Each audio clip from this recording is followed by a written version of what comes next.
मैं ओम प्रकाश यादव आपका नूनी mind classes में स्वागत करता हूं। आज की इस वीडियो में हम लोग प्रकाश के विषय में पढ़ेंगे। प्रकाश एवं उससे संबंधित जो भी घटनाएं हैं उसके विषय में पढ़ा जाएगा। तो सबसे पहले हम लोग बात कर लेते हैं प्रकाश की। प्रकाश क्या होता है? एक प्रकार की ऊर्जा होता है। प्रकाश एक प्रकार की ऊर्जा होता है जिसकी उपस्थिति में क्या होता है? जिसकी उपस्थिति में हम किसी वस्तु को देख सकते हैं। जिसकी उपस्थिति में किसी वस्तु को क्या किया जाता है? उपस्थिति में वस्तु आपका दिखाई देती है। कब दिखाई देगी? मान लीजिए इस तरीके से कोई वस्तु है और इस पर क्या है, आपका यहाँ से लाइट ऐसे छोड़ा जाएगा, यहाँ से लाइट ये गया इस पर, और इसके बाद जैसे ये गया फिर मान लीजिए यहाँ पे मैं खड़ा हूँ, यहाँ पे मेरे आंख में जब पड़ेगा रिफ्लेक्ट होके तो क्या होगा, मुझे ये वस्तु पूरा क्लियर रूप से दिखाई देगी। तो इसीलिए कहा जाता है जो प्रकाश होता है, प्रकाश एक प्रकार की ऊर्जा होती है जिसकी उपस्थिति में हमें वस्तुएं दिखाई देती हैं। तब जब कोई प्रकाश किसी वस्तु पर पड़ता है और उस पर पड़ने के पश्चात वो क्या है, हमारी आंखों पर पड़ता है, तब वस्तु क्या होती है, दिखाई देती है। तो इस तरीके से आई होप आपको समझ में आया होगा। अब हम लोग बाद में बात करते हैं कि यहाँ पे आपका जो प्रकाश होता है इसके आधार पर जो वस्तु होती है वो दो प्रकार की होती है। एक आपका प्राकृतिक वस्तु होती है, यहाँ पे आपका हो जाएगा दोस्तों प्राकृतिक वस्तु, और इसके बाद एक होता है कृत्रिम वस्तु होता है। तो अब देखिए ये भी जो दोनों हैं ये आपके दो प्रकार के हो जाएंगे, प्राकृतिक और कृत्रिम। यहाँ पे हो जाता है दीप्त वस्तुएं और इसके बाद होता है अदीप्त वस्तुएं। तो यहाँ पे जो अभी हम लोग देखे हैं पहले प्राकृतिक वस्तुएं, तो वे सभी वस्तुएं जो प्रकृति में उपस्थित हो और जिनसे हमें क्या है, प्रकाश मिलता हो, उसे प्राकृतिक वस्तु कहा जाता है। जैसे सूर्य होता है, सूर्य, तारे, ग्रह इत्यादि, सूर्य, तारे, ग्रह इत्यादि। और इसके बाद आपका कृत्रिम वस्तु का मतलब होता है मानव निर्मित। वे सभी वस्तुएं जिसको मनुष्य ने बनाया है और जिनसे प्रकाश मिलता है हमें, उन्हें क्या कहते हैं, कृत्रिम वस्तुएं। जैसे बल्ब हो गया, मोमबत्ती हो गया इत्यादि। और एक आपका जैविक वस्तु भी होता है, जैविक वस्तु। यहाँ पे जैविक वस्तु भी होता है। जैविक वस्तु में आपका जुगनू आ जाता है जिसका खुद का प्रकाश होता है, उसमें कुछ फास्फोरस इत्यादि उसके हड्डियों में पाया जाता है जिसके कारण वो क्या है, चमकता रहता है। तो आपका उसका जो प्रकाशमान होता है जुगनू। और इसमें अब हम लोग बात करेंगे जो प्राकृतिक और कृत्रिम वस्तुएं होती हैं, ये दो प्रकार की हैं। एक आपका होता है दीप्त वस्तु और एक आपका होता है अदीप्त वस्तु। तो ये जो दीप्त वस्तु होता है इसका मतलब होता है वे सभी वस्तुएं जिनका स्वयं का प्रकाश होता है, अर्थात जो स्वयं के प्रकाश से प्रकाशित होती हैं उन्हें दीप्त वस्तु कहा जाता है। और जो दूसरे के प्रकाश से प्रकाशित होती है, दूसरे का मतलब होता है जो प्रकाशमान होने के लिए दीप्त वस्तुओं पर निर्भर होती है, ऐसी वस्तुओं को अदीप्त वस्तु कहा जाता है। दीप्त वस्तु में आपका आ जाता है सूर्य आ जाएगा, सूर्य कामा मोमबत्ती, बल्ब इत्यादि। और इसके बाद में जो अदीप्त वस्तु में आ जाएगा, जैसे मेज हो गया, कुर्सी हो गया। अभी देखिए इसको ऐसे समझना है कि मान लीजिए अभी आप किसी अंधेरे कमरे में जा रहे हैं, वहां पे मेज रखा हुआ है, तो आप जाते हैं, अंधेरा कमरा है, लाइट नहीं जलाते हैं, तो आप क्या हो जाएगा, उससे लड़ जाते हैं, चोट भी लग सकता है। तो इसमें क्या होता है कि इसका मतलब है कि जो अदीप्त वस्तुएं हैं उनका स्वयं का प्रकाश नहीं होता है, लेकिन जैसे ही हम बंद कमरे में जा रहे हैं, अंधेरे कमरे में जा रहे हैं और इसके बाद टार्च अपना जलाएंगे, तो जो मेज कुर्सी होता है वो हमें क्या करेगा, दिखाई देने लगेगा। तो इस तरीके से ये जो अदीप्त वस्तुएं होती हैं वो प्रकाशमान होने के लिए दीप्त वस्तुओं पर निर्भर होती हैं। और इसमें एक महत्वपूर्ण आता है चंद्रमा।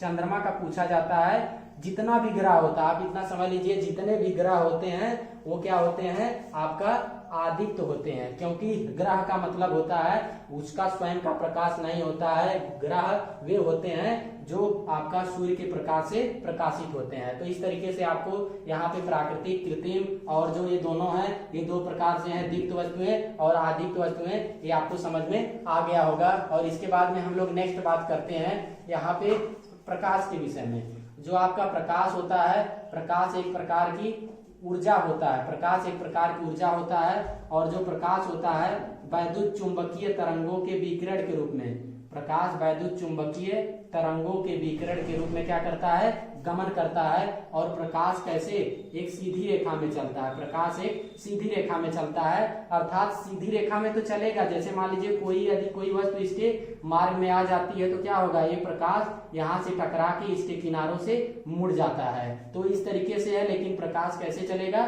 सीधी रेखा में ही चलता है। और इसके बाद में जो आपका दृश्य प्रकाश तरंगदैर्घ्य होता है, मतलब प्रकाश जो होता है उसमें ढेर सारे रंग होते हैं, लेकिन जो रंग दिखाई देते हैं उनकी जो तरंगदैर्घ्य है उसका जो रेंज होता है वो तो रियल में वैसे दिया है 3900 से होता है आपका 7800 एंगस्ट्रॉम, लेकिन कहीं कहीं पे क्या होता है, दे देता है 4000 एंगस्ट्रॉम से लेके आपका आता है 8000 एंगस्ट्रॉम तक। तो इस तरीके से है। और इसके बाद में क्या होता है कि जो प्रकाश होता है वो आपका किसी पारदर्शी माध्यम से होकर गुजर सकता है, लेकिन जो अपारदर्शी माध्यम होता है उससे होकर प्रकाश नहीं गुजरेगा।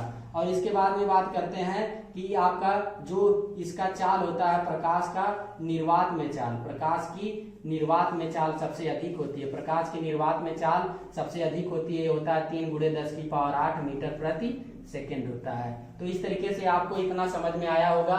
आप लोग एक बार वीडियो को दोबारा देख लीजिएगा, फिर पूरी तरीके से समझ में आ जाएगा। इसके बाद में बात करते हैं कि आपका माध्यम जो आपका होता है प्रकाशिक माध्यम, एक होता है प्रकाशिक माध्यम।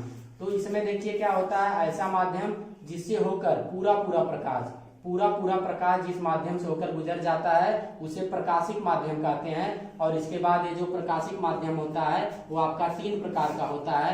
पहला एक होता है पारदर्शी माध्यम होता है, पारदर्शी माध्यम।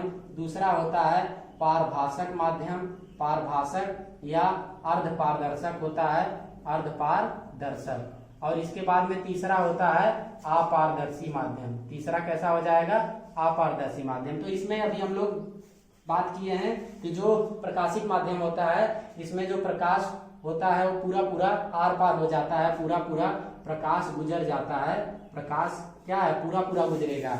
लेकिन ऐसा माध्यम जिसमें प्रकाश अधिकांशतः गुजरे, अधिकांश भाग प्रकाश का गुजरे जिस माध्यम से, उस माध्यम को कहा जाता है पारदर्शी माध्यम। तो इस माध्यम में आपका आ जाता है स्वच्छ जल हो जाएगा, स्वच्छ जल, स्वच्छ कांच होता है, स्वच्छ कांच और वायु, स्वच्छ जल, स्वच्छ कांच और वायु होता है। और जो आपका पारभासक माध्यम होता है इस माध्यम में आपका आएगा दूषित जल आता है, दूषित जल आ जाएगा।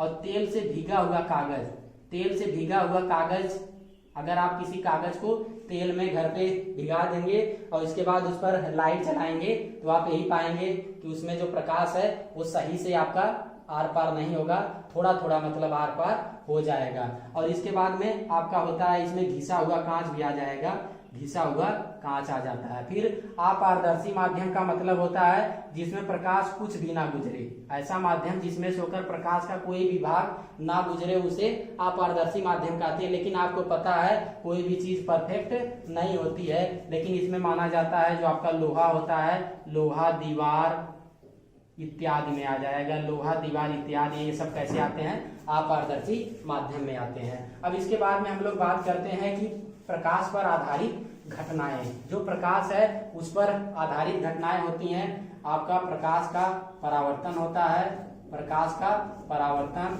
और दूसरा हो जाएगा प्रकाश का परावर्तन, दूसरा प्रकाश का अपवर्तन। हम लोग कुछ के विषय में भी बात करेंगे, प्रकाश का अपवर्तन और इसके बाद में आपका प्रकाश का विवर्तन, प्रकाश का विवर्तन। जो आपका इम्पोर्टेंट है वो क्या है, यहाँ पे प्रकाश का परावर्तन और प्रकाश का अपवर्तन दोनों इम्पोर्टेंट है। और इसके बाद जो प्रकाश का विवर्तन है इसमें इतना समझ लीजिए कि यदि कोई प्रकाश क्या होता है सीधी रेखा में गमन करता है इस तरीके से, लेकिन यदि कोई वस्तु अपारदर्शी वस्तु, ये कैसी है आपका अपारदर्शी वस्तु है, अपारदर्शी वस्तु इसके मार्ग में अगर आ जाती है तो यहाँ से क्या हो जाएगा, ये किनारों से मुड़ जाता है। तो जब कोई प्रकाश क्या सीधी रेखा में चलता है और उसके मार्ग में आपका कोई अपारदर्शी वस्तु आ जाती है तो प्रकाश का उसके किनारों से मुड़कर अपना मार्ग बदल लेने की जो घटना होती है उसे कहा जाता है प्रकाश का विवर्तन कहा जाता है। और इसके बाद में हम लोग इस वीडियो में शॉर्ट रूप में बात करेंगे प्रकाश का परावर्तन के विषय में, प्रकाश का परावर्तन। और इसके बाद में जो नेक्स्ट वीडियो आएगा उसमें आपको डिटेल में बताया जाएगा सब कुछ प्रकाश का परावर्तन। तो इस पर जो आधारित आपकी घटनाएं हो जाएंगी वो आपका क्या होता है, ये दो प्रकार से देख लेते हैं। एक नियमित होता है, नियमित परावर्तन, एक होता है अनियमित परावर्तन। तो आपका ये जो नियमित परावर्तन होता है इसमें जो प्रकाश के परावर्तन की घटना होती है वो आता है। और इसके बाद अनियमित परावर्तन में आपका आता है जो भी घर में आपका कमरे में जो प्रकाश होता है, कमरे में किसी वस्तु का दिखाई पड़ना, या मान लीजिए थोड़ा मोड़ा प्रकाश है, या नहीं तो ऐसे कहेंगे कि आपका जो कमरे में प्रकाश उपस्थित होता है वो आपका जो भी दरवाजा होता है, दरवाजा खिड़की इत्यादि के विसरित परावर्तन के कारण हमें क्या होता है कि वहां पे कमरे में प्रकाश उपस्थित होता है। इसके बाद आप लोग देखे हैं कि अखबार वाली इतनी बड़ी कंपनी है क्यों वो खराब से कागज पे आपका अखबार को छापती है। तो इसका रीजन ये है कि खराब से कागज पे इसलिए छापा जाता है क्योंकि वो क्या होता है, खुरदरा होता है। खुरदरा होने के कारण कोई छोटा भी अक्षर होगा तो यहाँ पे जब प्रकाश पड़ेगा तो रिफ्लेक्ट होगा, यहाँ पे पड़ेगा रिफ्लेक्ट होगा, मतलब आपका अनियमित परावर्तन होगा। नियमित का मतलब है इस तरीके से जैसे यहाँ पे प्रकाश पड़ा और ऐसे डायरेक्ट चला गया, जैसे आया वैसे समानांतर एक दूसरे के चला जाएगा। लेकिन जो विसरित में खुरदुरी पृष्ठ रहती है और उसमें क्या होता है, कोई प्रकाश इधर परावर्तित हुआ, कोई इधर परावर्तित हुआ। तो इस तरीके से जितना भी छोटा आपका कोई भी शब्द रहेगा उसको क्या कर सकते हैं, आसानी से पहचाना जा सकता है। ये आपका प्रकाश के परावर्तन में हो जाएगा। और इसके बाद में इसमें आपका आता है प्रकाश का अपवर्तन में बात करते हैं। प्रकाश का अपवर्तन, प्रकाश का अपवर्तन, इस पर आधारित हम लोग दो चीजों की बात किया जाता है। इसमें एक लेंस होता है, लेंस के विषय में बात करते हैं। और इसके बाद मानव नेत्र जो होता है, मानव नेत्र, इसके विषय में भी बात किया जाता है। देखिए जो कक्षा 10 का फिजिक्स वगैरह है या कक्षा 9 का फिजिक्स है, दोनों को अगर समावेशित कर दिया जाए एक दूसरे में तो आपका किसी भी एग्जाम को क्रैक करने के लिए पर्याप्त होता है। तो इसलिए आपको संपूर्ण जो कक्षा 10 का फिजिक्स है, कक्षा 9 का फिजिक्स है, एनसीईआरटी के हिसाब से पढ़ाया जाएगा। इसलिए आप लोग क्या करिए, इस वीडियो को ज्यादा से ज्यादा शेयर करिए अपने दोस्तों को, और खुद भी इस वीडियो को क्या करिए, देखते रहिए। और आपको नेक्स्ट वीडियो में इन सब के विषय में डिटेल में बताया जाएगा। तो धन्यवाद दोस्तों।